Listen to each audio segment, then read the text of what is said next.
अभी तक SSC stenographer preparation के बारे में करने के बारे में सोच रहे हो उसे, और अभी तक इस तरीके से सर्च कर रहे हो कि how to learn stenography for SSC exams, how to prepare for SSC stenographer 2024, SSC stenographer reasoning classes, how to learn English for SSC stenographer exam. ये सब चीज़ें मैं आप सबसे बता रहा हूँ। ये जितना आप सर्च करते जाओगे, इस तरीके की वीडियोज़ इस पे देखते जाओगे, और भी तरीके की वीडियोज़ जो आएंगी जिसमें स्ट्रेटजीज़ बताई जाएंगी, बुक्स बताई जाएंगी, क्लासेस बताए जाएंगे, टीचर्स बताए जाएंगे। जितनी वीडियोज़ देखते जाओगे तो इसमें आप कहीं ना कहीं कंफ्यूज होते जाओगे और आने वाले टाइम में 2 से 3 1-2 हफ्तों में आप इतना ज़्यादा कंफ्यूज होगे, उलझ जाओगे इसमें, और उसके बाद ओवर थिंकिंग करने लगोगे और पता चलेगा कि कब आपका एग्ज़ाम आपके करीब आ गया है और आप 2024 की प्रिपरेशन ही नहीं कर पाए। सिर्फ इन्हीं तरह की वीडियोज़ में उलझ गए, और वीडियोज़ आप टीचर्स की प्लेलिस्ट बनाते गए अपनी जीएस के लिए, अपने इंग्लिश के लिए, अपने रीजनिंग के लिए, लेकिन उस पर आप काम ही नहीं कर पाए, वर्क नहीं कर पाए, प्रिपरेशन ही नहीं कर पाए। तो एक तरीके से ये वीडियो मैं आपसे बोलना चाहूँगा, ये वीडियो देखोगे आपको बहुत से जितने डाउट्स हैं आपके सब फिल्टर हो जाएंगे। कैसे स्टेनोग्राफर 2024 की प्रिपरेशन करें, इस स्टेनो को कैसे क्रैक करना है, तो उसके लिए कैसे अपने को काम करना, उस पर वर्क करना है, शॉर्ट हैंड भी कैसे सीखें और क्या कवर कर सकते हैं कि नहीं कर सकते हैं। जितना भी टाइम अपने पास है, जैसे नवंबर के आसपास आपको एग्ज़ाम देखने को मिलेगा, तो उन सब चीज़ों के लिए मैं आपको क्लियर कर दूंगा, एक भी डाउट नहीं रहेगा। पूरी कोशिश ये करूंगा कि आपको कहाँ से स्टार्ट करें, कौन से सब्जेक्ट से स्टार्ट करें। अगर इंग्लिश से पढ़ना स्टार्ट कर रहे हैं तो कहाँ से स्टार्ट करें, ग्रामर से, वोकैब से, कि क्लोज टेस्ट वगैरह से, रीडिंग से, या रीजनिंग से कर रहे हैं तो कौन से चीज़ों से किस तरीके से करना है, और कंटिन्यू लेके एग्ज़ाम तक कैसे प्रैक्टिस को लेके चलना है। सारी डिटेल में वीडियो में एक्सप्लेन कर दूंगा। मैं आपसे बताना चाहूँगा दोस्तों, प्रिपरेशन के लिए स्टेनोग्राफर 2024 के लिए जैसे जितनी भी चीज़ें आप कर रहे हो, चाहे दुनिया भर की वीडियोज़ देख रहे हो, लोगों से डिस्कशन कर रहे हो, उनके चीज़ें पूछ रहे हो कि कैसे क्या करना है, इस सब्जेक्ट के लिए क्या करना है, अगर इंग्लिश में मार्क्स कितने आ सकते हैं, कट ऑफ कितनी जा सकती है, सैलरी कितनी मिलती है, मैंने फॉर्म पर भरते टाइम ये डॉक्यूमेंट्स लगा दिए तो क्या मैं कुछ प्रॉब्लम तो नहीं होगी, लैंग्वेजेस किस तरीके की आती हैं स्टेनोग्राफर स्किल्स के लिए, 2 लैंग्वेज में दे सकते हैं कि नहीं दे सकते हैं, या फिर आप और जितने भी तरीके के, इस डिपार्टमेंट में क्या सीन होता है, उस डिपार्टमेंट में क्या सीन होता है, ये सारी चीज़ें बहुत बात की हैं। प्रिपरेशन करने के बाद, कट ऑफ क्लियर करने के बाद, स्किल क्वालिफाई करने के बाद, फाइनल कट ऑफ जो आएगी उसको भी क्लियर करने के बाद, जॉइनिंग लेटर जब हाथ में आएगा तब क्या उस बीच का आप प्रोसेस देख रहे हो, और उसके बाद तक का, ठीक है, सीबीटी के बाद का देख रहे हो। लेकिन सीबीटी को क्वालिफाई करोगे ना, तब इन सब चीज़ों के बारे में जानो। पहले अभी से जानने से क्या फ़ायदा जब सीबीटी को नहीं क्वालिफाई कर पाओगे आप। तो सीबीटी को क्वालिफाई करने के लिए भी मेहनत करनी है, पूरा फोकस एक ऐसे स्कोर पे करना है जो आपको पूरे प्रोसेस के, ज्वाइनिंग प्रोसेस को कंप्लीट करवा दे, आपको फाइनल सिलेक्शन आपको दिलवा सके। तो उसके लिए प्रिपरेशन करने के लिए क्या करना है, और ये जितने सब्जेक्ट के बारे में बता रहा हूँ, ये कैसे स्टार्ट करने हैं, क्या क्या कैसे वर्क करना है, जो मैंने पहली वीडियोज़ में बताया है, और हर वीडियोज़ में मैं कहता हूँ प्रैक्टिस मोस्ट इंपॉर्टेंट, और प्रैक्टिस के लिए सबसे बेस्ट चीज़ है मॉक टेस्ट। और मॉक टेस्ट में अगर बात करेंगे तो टेक्स्ट बुक के लिए आपको पता है आज जो उनकी सेल चल रही है, इतनी बड़ी सेल चल रही है, उस सेल के दौरान आपको ये मॉक टेस्ट मिल रहा है 307। अगर BASP कैपिटल लेटर में लगाओगे ये अगर आप कोड, तो आपको 307 में ईयरली, ठीक है, पास मिल जाएगा सब्सक्रिप्शन पूरा। आप स्टेनोग्राफर के सारे प्रीवियस ईयर, सेक्शनल टेस्ट और सब तरीके के लगा सकते हो, और इसी के साथ साथ जितने भी एग्ज़ाम्स हैं उनके भी अलग अलग एग्ज़ाम्स के भी लगा सकते हो, SSC और रेलवे और भी अलग अलग एग्ज़ाम्स के। और ये जो ऑफ़र है, ये जो सेल है, ये आज मिडनाइट ख़त्म हो जाएगी, तब आपको ये पास 600 रुपये के आसपास मिलने वाला है। तो इसको ज़रूर खरीद लेना, ये पास आज दुगना और रेट हो जाएगा जैसे ही सेल ख़त्म होगी।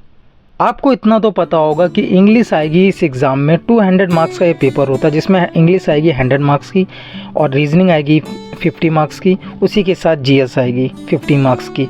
मैं आपको क्लियर बोल दे रहा हूँ, रीजनिंग एक ऐसा सब्जेक्ट है, कोई भी बिगनर स्टूडेंट हो, चाहे एवरेज स्टूडेंट हो, या फिर जिसके पास बहुत से एग्ज़ाम्स का एक्सपीरियंस भी हो, रीजनिंग पे कोई थोड़ा सा भी काम कर लेता है तो हर दूसरा स्टूडेंट रीजनिंग में क्वेश्चन सॉल्व करने लग जाता है बहुत इजी तरीके से, 1-2 टॉपिक को छोड़ के वो रीजनिंग पे अच्छी से ग्रिप बना लेता है। तो रीजनिंग एक कॉमन सब्जेक्ट हो जाएगा हर एक स्टूडेंट के लिए जिसमें वो स्कोर कर सकेगा। तो इसलिए अगर आपको सिलेक्शन लेना है, कट ऑफ क्लियर करना है, तो रीजनिंग में अच्छी तरीके से आपको ग्रिप बनानी हो, बन भी जाएगी।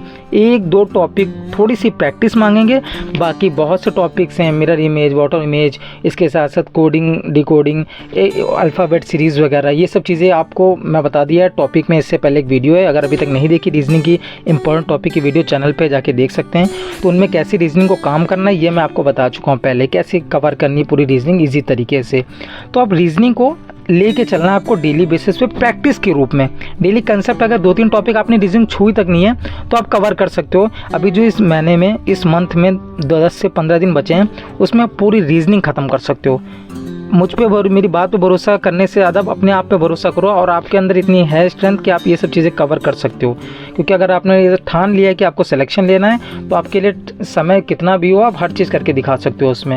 रीजनिंग को रखते हैं आप साइड में, क्योंकि रीजनिंग के बारे में आपको चीज़ें वीडियो में पहले ही क्लियर कर दी, वो जाके वीडियो देख लेना और डाउट क्लियर हो जाएंगे। उसी के साथ मैं बताना चाहूँगा, इंग्लिश में बहुत से स्टूडेंट कन्फ्यूज़ हैं कि आखिर इंग्लिश स्टार्ट कहाँ से करें। वोकैब से वो पूरा दिन 1-1, 1.5, 2-2 घंटा से वोकैब्स में ही लगा दे रहे हैं। उसके बाद थोड़ा बहुत अगर टाइम बच रहा है तो रीडिंग स्किल्स इंप्रूव कर लेते हैं। और अगर इंग्लिश के जैसे कुछ प्रैक्टिस भी करते हैं, प्रीवियस से क्वेश्चन लगाते हैं, 2-4 क्वेश्चन बनाने के बाद उन्हें लगता है कि हम ये कर लेंगे, वो कर लेंगे, ये कर लेंगे, लेकिन ऐसा कुछ भी नहीं है। अगर आप सिस्टमेटिक ढंग से तक आप सीक्वेंस वाइज वर्क नहीं करोगे इंग्लिश में, ठीक है, तब तक आप इंग्लिश में स्कोर कर ही नहीं पाओगे जितना स्कोर चाहिए होता है एक कट ऑफ को क्लियर करने के लिए। इसमें आप क्या कर सकते हो, इसमें आपको सबसे पहले ग्रामर कंप्लीट करनी है इंग्लिश में। इसके लिए मैंने 2 वीडियोस बना दी कि इंग्लिश को कैसे पढ़ें, लेकिन इसमें भी बता दे रहा हूँ आपको, सबसे पहले आपको ग्रामर स्टार्ट करनी। दुनिया भर में वीडियोस देखने से, बातें सोचने से कुछ फ़ायदा नहीं है, वर्क करना स्टार्ट करना है, तभी आपको आपकी इम्प्रूवमेंट दिखेगा आपके प्रिपरेशन में। तो आपको सबसे पहले ग्रामर अगर आपने पढ़ चुके हो, ठीक है, उसका रिविज़न कर लो, नहीं किया है तो इंपॉर्टेंट टॉपिक्स कर लो। उसके बाद आप ये भी बता दिया कि इंपॉर्टेंट जो टॉपिक्स हैं इंग्लिश के जिनका वेटेज एग्जाम में ज़्यादा है, चाहे ग्रामर का कितना है, ये सब बता दिया, टॉपिक वाइज वेटेज भी बता दिया मैंने पहले की वीडियो। तो इसको बताएंगे तो वीडियो लंबी हो जाएगी, बहुत बड़ी। मैं आपको ये बताना चाहूँगा सबसे पहले यहाँ पे कि अगर इंग्लिश में आपके तीनों चीज़ें नहीं कंप्लीट हो तो तीनों में सबसे पहले आप ग्रामर कंप्लीट करो। अगर आपका कुछ भी कंप्लीट हो तो जो जा कंप्लीट हो उससे कम टाइम दो। दिन का जितना भी टाइम आप पढ़ाई में दे रहे हो, प्रिपरेशन कर रहे हो, जो आपका डेली का टाइम टेबल है, अगर आपका दिन भर का स्टडी रूटीन जो भी है उसका टाइम टेबल के जो घंटे हैं वो आप 5 से 6 घंटे अगर पढ़ाई कर रहे हो, अपने आप को दे पा रहे हो स्टडी के लिए, तो उसमें से मैं कहूँगा आधा टाइम, 50% टाइम आपको सिर्फ इंग्लिश को देना चाहिए। क्योंकि इंग्लिश बहुत इंपॉर्टेंट है, सबसे ज़्यादा वेटेज इस एग्ज़ाम में इसका है। और कहीं अगर आप शॉर्ट हैंड भी इंग्लिश से कर लोगे तो और भी इंपॉर्टेंट आपके लिए बन जाएगा इंग्लिश सब्जेक्ट।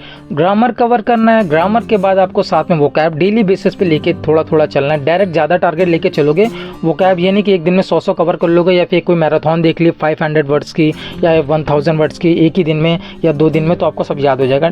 आपको वोकैब के लिए डेली उसको रखना ही है, रिवाइज करना ही है। तो वोकैब में आप डेली थोड़े भी लेके चलोगे, एंटोनियम, सिनोनियम, ठीक है। और बाकी वन वर्ड सब्स्टिट्यूशन वगैरह, कुछ लोग कहते हैं ये नहीं आता, वो नहीं आता है, तो प्रीवियस से देख लो, कुछ भी आ सकता है, सिलेबस में दिया आ भी सकता है, ठीक है। एडियम्स वगैरह कंप्लीट कर लो। जैसे आपको आपकी जो स्ट्रेटजी हो, हर इंसान की अपनी स्ट्रेटजी अलग होती है। 5 भी करके चलोगे तो आप मान के चलो 15 से 20 वर्ड डेली आप पढ़ के चलोगे, और 20 वर्ड अगर एक दिन में क्लियर करके चल लो तो 10 दिन का आप इन आइडिया लगा सकते हो कि 10 दिन के 200 वर्ड हो गए, 20 दिन के 400 हो गए, और एक महीने में आप 600 वर्ड्स कंप्लीट कर रहे हो। तो अभी एग्ज़ाम में 2 से 3 मंथ हैं, तो मतलब कम से कम 1500-2000 वर्ड्स पूरी तरीके से वोकैबुलरी प्रीवियस ईयर की रट सकते हो, वो भी बिल्कुल धीमे चलने पे, ये मैं आपको बता रहा हूँ। अब एक बार पढ़ने बैठोगे, इस पर वर्क करने बैठोगे तो आपको ज़्यादा अच्छे से समझ में आने लगेगा क्या चीज़ें मैं बताना चाह रहा हूँ। आप जब पैसेज पढ़ोगे, PQRS को आप एक बार में देखोगे, आप समझ जाओगे कहाँ पे सेंटेंस कैसे रीअरेंजमेंट करना सेंटेंस का। जब आप क्लोज टेक्स्ट देखोगे तो आप समझ जाओगे कि वो जो मैंने पैराग्राफ पढ़ा था, इस मतलब पैसेज का टोन क्या था, क्या पूछना चाह रहा है और क्या उसने पूछा है, एक मतलब स्पीड में ही कम से कम टाइम में पढ़ के समझ भी जाओगे तो आपको उसमें एक्यूरेसी भी अच्छी आएगी, मतलब आपके मार्क्स नेगेटिव नहीं लगेगी, और जितना अटैम्प्ट करोगे सब सही करोगे। तो नेगेटिव से भी तो बचना बहुत बड़ा टास्क होता है, मॉक टेस्ट में भी और एग्ज़ाम में भी। तो ये चीज़ मैं आपको क्लियर कर दे रहा हूँ। उसके बाद इंग्लिश का तो ये कंप्लीट हो गया। रीजनिंग मैं आपको बता चुका हूँ। जीएस के लिए मैं बोलना चाहूँगा, अगर आपने जीएस बिल्कुल भी नहीं पढ़ी है तो थोड़ा सा स्टार्ट करो, और जीएस के लिए भी मैंने बता दिया है कि मेरा वीडियो है जीके जीएस, तो उसमें कैसे वर्क करना है। आपसे ये बोलूँगा, अगर आप 50 में से 50 सोच रहे हो तो वो नामुमकिन है।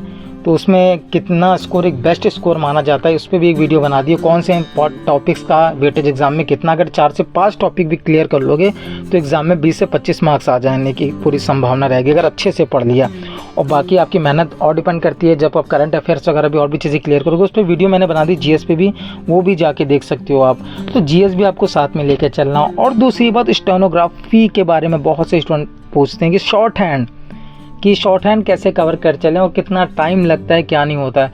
मैं आपसे क्लियर करना चाहूँगा, अगर आप शॉर्ट हैंड अभी तक स्टार्ट नहीं किए हो तो थोड़ा सा नहीं, बहुत लेट हो गया, लेकिन अगर आप करना चाहते हो तो आप कर सकते हो। लेकिन आप सोच रहे हो कि अभी शॉर्ट हैंड नहीं, खाली सीबीटी की प्रिपरेशन करूँगा, तो फिर सीबीटी की प्रिपरेशन भी रहने देना।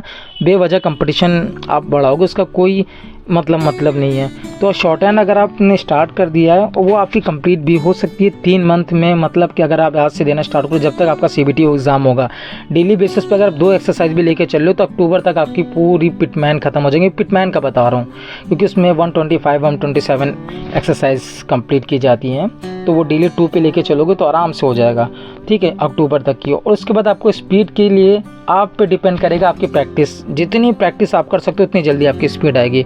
अगर आप ये मतलब एक एवरेज लेके चलते हैं कि 3 मंथ तो आपको लगने, 2 से 3 मंथ, तो अगर आप जिस तरह से एग्ज़ाम, अगर इस बार का एसएससी स्टेनोग्राफर नवंबर जाता हुआ दिख रहा है, तो कहीं ना कहीं स्किल भी जाता हुआ दिख रहा है कि कहीं फैब में ना हो जाए, ठीक है। फरवरी में अगर एग्ज़ाम हुआ स्किल का तो आपको और एक्स्ट्रा टाइम मिल जाएगा स्किल के लिए भी। लेकिन मैं ये बात ज़रूर कहूँगा, अगर आप शॉर्ट हैंड नहीं कर रहे हो या फिर ज्वाइन नहीं किया अभी तक, खाली आप सोच रहे हो कि पहले स्किल निकालते फिर देखते, तो आप रहने दो, इस बार मत प्रिपेयर करो, क्योंकि किसी और की सीट ख़राब होगी। आप मार्क्स भी ले आओगे लेकिन फाइनल कट ऑफ के लिए आप क्लियर ही नहीं करोगे, क्योंकि जितने अच्छे मार्क्स आ जाएँ, क्योंकि आप स्किल नहीं क्वालिफाई कर पाओगे। और क्योंकि स्किल के लिए आप 1 महीने में, 2 महीने में नहीं चीज़ें क्लियर कर सकते। तो शॉर्ट हैंड भी कवर की जा सकती है, आपके पास टाइम है, लेकिन उसके लिए ज़्यादा से ज़्यादा मेहनत करनी पड़े। डेली आप 2 एक्सरसाइज अगर करोगे डेली, तब जाके अक्टूबर तक आपकी कंप्लीट हो पाएगी पूरी बेसिक्स। कम से कम मैं बता रहा हूँ, मिनिमम 2 से ढाई घंटे तो आपको शॉर्ट हैंड को डेली देने पड़ेंगे, जो प्रैक्टिस के लिए घर में होमवर्क करोगे एक्सरसाइज का।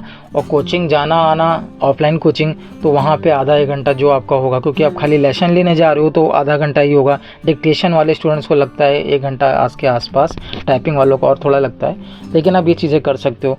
तो मैंने ये चीज़ें इसलिए क्लियर की कि शॉर्ट हैंड वगैरह की क्लासेस के लिए बहुत स्टूडेंट पूछते हैं, तो मैं कहता हूँ ऑफलाइन सबसे बेटर है ऑनलाइन के मुकाबले, क्योंकि जो डाउट आएगा, जो भी आपको नई चीज़ें समझ में आएंगी, वहाँ तुरंत आप क्वेश्चन कर सकते हो। वरना आप किसी भी ऑनलाइन टीचर से पढ़ोगे, स्टार्टिंग में आपको चीज़ें समझ में आने लगेंगी, आप एक्सरसाइज 2 क्लियर करोगे, 3 क्लियर करोगे, 5, 6, 7, 8, 9, 10 तक आराम से पहुँच जाओगे, ओवल्स लगाना पहुँच जाओगे, ठीक है। First place, second place, third place में आ गई, आपको कन्फ्यूजन आने लगेगी। यकीन न हो तो आप ये चीज़ देखना आएगी। आप बहुत ही स्मार्ट स्टूडेंट हो, तब भी आपको कुछ चीज़ें हैं, कुछ रूल्स हैं जहाँ पे आपको प्रॉब्लम आएगी, तो ऑफलाइन ज़्यादा बेटर होगा। अगर आपको प्रॉब्लम आ रही है, आप उस पर तुरंत वर्क नहीं करोगे, और ये आपको एक टीचर ही बता पाएगा तुरंत, जब वो आपको डेली देख रहा होगा, एग्जामिन कर रहा होगा, ठीक है। ऐसे ऑनलाइन में वो आपको बता ही नहीं पाएंगे कि आप में क्या प्रॉब्लम है। तो ऑफलाइन सबसे बेस्ट होती है। रीजनिंग के लिए क्लासेस आप यूट्यूब पर टॉपिक वाइज चीज़ें सर्च कर सकते हो, जैसे रीजनिंग के लिए बताया मैंने वीडियोज़ में। तो वहाँ से अब मैं ये भी बोलना चाहूँगा कि मैंने वहाँ टीचर भी बताया, लेकिन आप किसी भी टीचर का टॉपिक का नाम लिख के उस टीचर का नाम लिखिए, कि जैसे कोडिंग डिकोडिंग बाय टीचर का सर, मतलब सर का नाम या मैम का नाम। और ऐसे इंग्लिश में भी आप कर सकते हो। मैंने इंग्लिश के टीचर्स का बताया, लेकिन आप अपने टीचर्स के बारे में डायरेक्ट उस टॉपिक के बारे में लिख के सर्च कर सकते हो। दोस्तों, आशा करता हूँ वीडियो अच्छी लगी होगी। अगर वीडियो अच्छी लगी तो वीडियो को लाइक करना, और उसी के साथ चैनल को सब्सक्राइब नहीं किया तो चैनल को सब्सक्राइब ज़रूर करना। और अगर आपकी कोई भी क्वेरी हो उसके लिए बेझिझक कमेंट बॉक्स में कमेंट करिए, उसका रिप्लाई मैं पॉसिबल होगा तुरंत दूंगा, लेकिन जैसे ही फ्री होऊंगा तब दूंगा। टेलीग्राम का लिंक भी डिस्क्रिप्शन में दिया, वहाँ ग्रुप में ज्वाइन हुई है। वहाँ पे मैं 24 आवर्स एक्टिव नहीं रहता हूँ, लेकिन जब भी फ्री होता हूँ वहाँ पे आता हूँ, स्टूडेंट से बात करता हूँ, और भी स्टूडेंट्स हैं, सब एक दूसरे से बात करते हैं। किसी का कुछ भी क्वेश्चन होता है, सब एक दूसरे को सही आंसर देते हैं। अगर कुछ भी करेक्शन की नीड होती है तो मैं कर देता हूँ, कोई और भी कर देता है। तो आप वहाँ भी टेलीग्राम पे ज्वाइन करिए। डेली हम लोग एक दूसरे से अच्छे से बात करते हैं। इससे क्या होता है, प्रिपरेशन से जुड़े रहते हैं, एक और अच्छी गाइडेंस एक दूसरे से मिला करती है, तो एक मोटिवेशन भी अंदर रहता है। तो प्लीज़ ये चीज़ें करना और प्रिपरेशन अच्छे से करो। मैं ये